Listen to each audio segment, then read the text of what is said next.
印を押す行為って言葉とか文字では言い表せない日本人の精神性やアイデンティティがあると思うんですよ。結婚した時に押印する時のあの気持ちとか、お家を購入して契約で押す時、こうやって何か思いが入るんですよ。決意とかをこう表すっていうその道具なので、単なるスタンプじゃないというか、自身の身代わり分身って呼ばれるのはやっぱりそういうところだと思うんです。そこがなんか魅力があると思うので、より精進しながらより邁進していけるように日々取り組んでいきたいなというふうに思っております。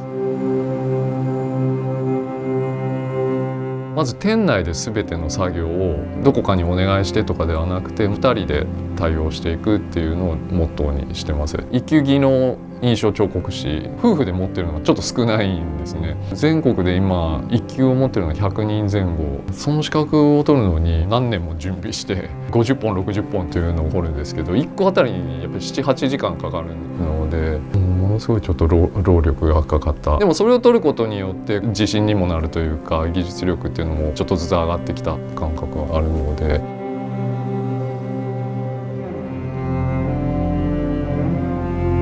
印鑑の制作の工程は大きく分けると、まずデザインをしていく、印稿を制作して、そして、字入れをしていく、そして、粗彫り、大きく粗彫りをして、で最後仕上げをして押印する、この3つの大きなステップ。印に字入れしていく筆なんですが、この筆はかなり細いんですけれども、印はもっと細いものをこう彫ります。本当に髪の毛1本ぐらいのものをこう描くときはそれを使っていく形になります。やっぱりすごく繊細な作業なんで、落ち着いた気持ちでやっていくっていうのはすごく重要になるかなというところですね。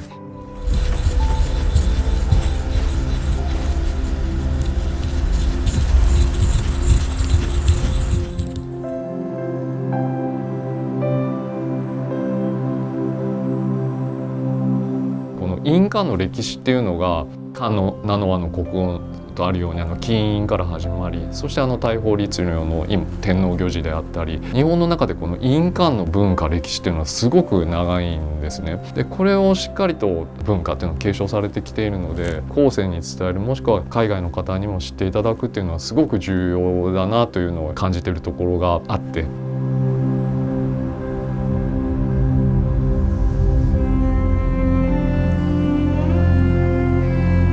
印刀といって1番刀2番刀3番4番5本で、あと仕上げ刀、それぞれ太さが全然違うので、たくさん彫りたい時は5番刀で、細かいこの絵と絵の間とか入らないものは2番刀に変えたり3番刀に変えたり、枠だけは絶対にかけない。枠がかけたらもう印鑑としてはダメなので、押した時にどう見えるかなっていうのを考えながらやっ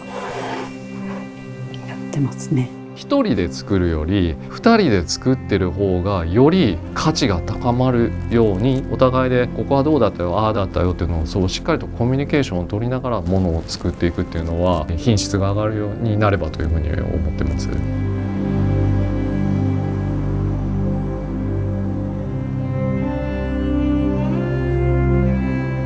鎌倉にいるとすごく感じるのが、その禅宗のお坊さんとかと話すとね、自然の調和を大事にしなさいよって言うんですよ。何か物事にとらわれたり偏ったり